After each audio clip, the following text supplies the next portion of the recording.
김 교수님은 중매 결혼하셨습니까? 연애 결혼을 하셨습니까? 비슷한 걸 했어요. 비슷한 걸 해달라고.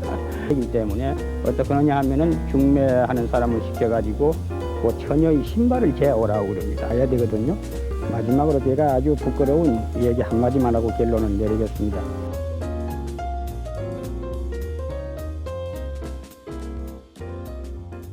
고맙습니다.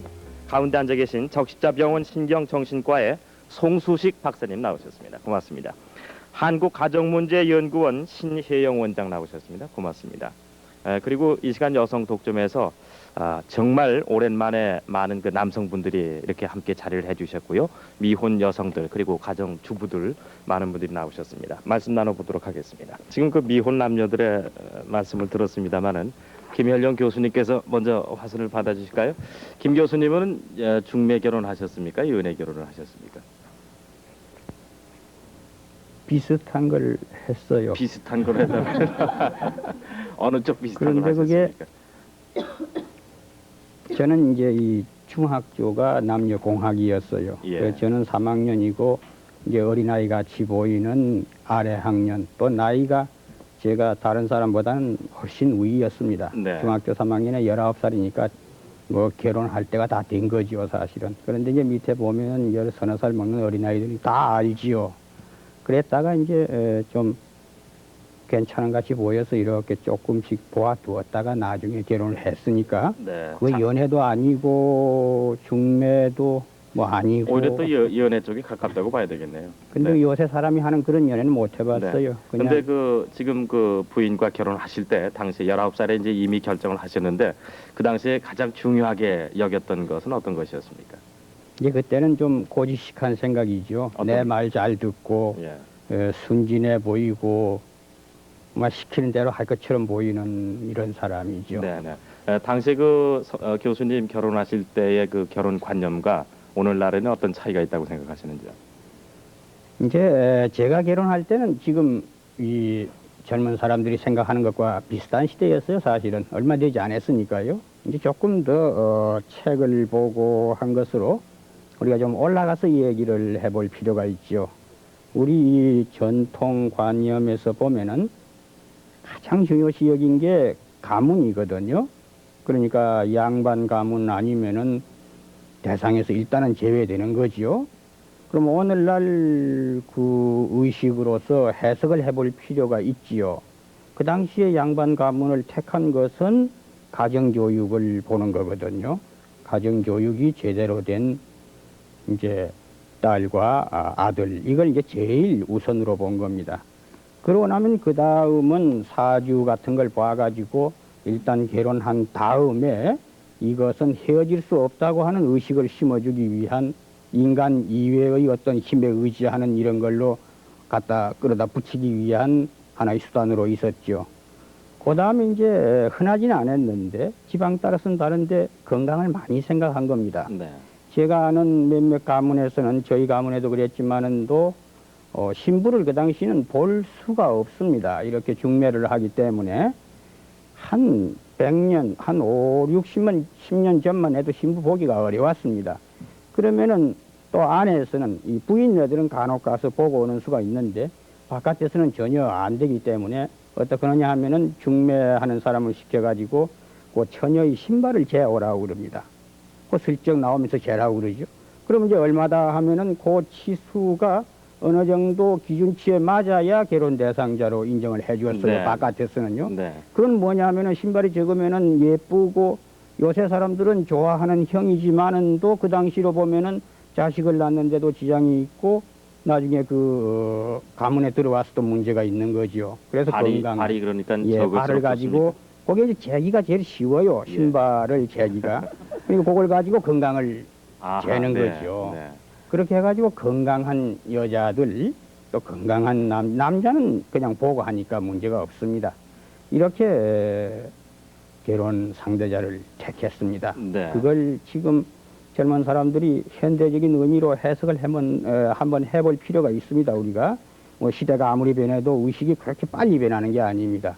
그러니까 가문적으로 교육이 제대로 돼야 되는데 그게 참 어렵습니다. 중국의 전적에도요, 그 얘기라는 책에 보면은 5가지 조건을 내세워가지고 요 5가지에 들어가면은 일단은 결혼 대상자로 경계해라 하는 오불치라고 하는 조건이 있어요. 네. 거기에도 보면은 건강도 들어 있습니다. 네, 또 가정교육. 첫째가 무엇입니까? 그걸 이제 여기서 얘기하면은 또 기분 나빠하실 분도 들어 있지요. 그 당시의 거니까 지금 네. 맞지가 않습니다. 하는데 5가지를 현대적으로 해석해서 얘기를 해보면은 이제 가정을 이렇게 엎어버리는 가정, 또 가정을 이렇게 혼란시키는 부모의 자식들, 또는 이제 그 집안에 상습적으로 범죄를 저지르는 가정, 또 어떤 이 유전병 같은 게 그건 상습이 아니고 유전병 같은 게 이제 계속 있는, 뭐 하나둘 가정은 문제가 아니죠. 계속 있는 가정. 그리고 마지막에는 그게 문제가 됩니다. 아버지가 없는 집안의 장남장녀입니다. 네. 그건 뭘 의미하느냐 하면 교육을 제대로 받았겠느냐 하는 걸 얘기하죠. 그건 그 당시 사람들도 논란을 했어요. 그래도 어머니가 교육을 잘 시킬 수 있지 않느냐. 그건 물론 문제 삼지 않는다는 겁니다. 대체적으로 보아서 교육이 제대로 됐느냐를 봐라 하는 걸 얘기하고 있습니다. 네. 오늘날 지금 이 얘기를 들어보니까 조금 옛날하고는 달라진 것 같아요. 네. 지금도 이 시간에도 이렇게 이쪽에는 남성분들이 4분 앉아 있고 여성분들이 4분 앉아 계신데 이렇게 서로 마주 볼 수도 또 있지 않습니까? 굳이 예. 그 발의 크기를 이렇게 재가지고 건강한가 건강하지 못한가를 판가름할 그럴 단계는 참 재미있는 그런 말씀이 아닐 수가 없는데 송 박사님 그 말씀 받아주실까요? 뭐 건강 문제를 네. 비롯하고 능력. 네. 대개 이제 여성분들은 여러 가지를 이제 말씀을 들어서 아시겠지만은 김 교수님 말이죠. 되도록이면은 잘생기고 키도 좀 훤칠하게 크고 경제적으로 여유가 있고 또 성실하고 좋은 단어는 지금 다 나왔습니다. 그런 사람 많이 있겠죠 우리나라에. 김 교수님 저 말씀 들으시고 어떤 생각을 갖게 되십니까? 근데 기본적으로 남자하고 여자하고 차이가 있습니다. 이건 통계로서 되지가 않습니다. 남자들은 될 수 있는 대로 우리가 생각하는 이상으로 보수적입니다. 그건 나이가 들어갈수록 틀림없습니다. 그리고 여자들은 될 수 있는 대로 나이가 들어갈수록 보수적인 것에서 나가려고 그럽니다. 이건 이제 가만히 겪어보면은 계속 그런 걸 느낄 수가 있거든요. 그러니까 두 사람이 봐가지고 서로 이 얘기를 해서 한 반쯤씩만 맞으면은 그 다음은 이제 열심히 노력해서 살아가겠다고 하는 그런 정신 자세를 가지고 있어야 될 것 같아요. 그리고 아까 시부모 문제가 나왔는데요. 남자들의 경우에는 바깥에 나가서 일을 하거든요. 그러니까 집안에 무슨 일이 생기는지를 잘 모릅니다. 저 경우는 이 대학에 있기 때문에 집에 많이 붙어 있는 그런 이제 직업적으로 집에서 일을 많이 합니다. 가만히 이렇게 살펴보면은 이 여성들의 일이라는 게 참 만만치 않습니다. 우리 남성들이 바깥에만 늘 나가서 활동하면서 생각하는 것보다는 더 복잡합니다. 그러니까 그런 걸 좀 이해를 해주면서 이제 부모를 반드시 모셔라. 이거보다는 부모가 아직도 그냥 이 움직일 수 있는 정도면은 가능한 한 좀 떨어져 살다가 나중에 이제 정말 이 어려워지면은 연세가 많아지면은 모시는 이런 걸 저는 생각하고 있는 겁니다. 저와 의견이 다른 사람도 물론 있습니다. 그러니까 많은 남성들이 그건 고집을 너무 부리지 않는 게 결혼 조건에서는 좋지 않을까 싶어요.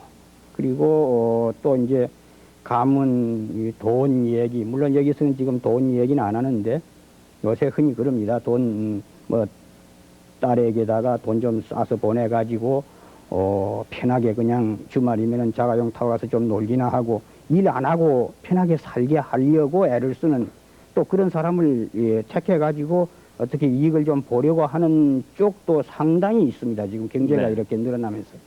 이제 그런 것은 제발 그건 이제 나중에 언제 없어질지 모르지 않습니까? 그런 돈이라는 게.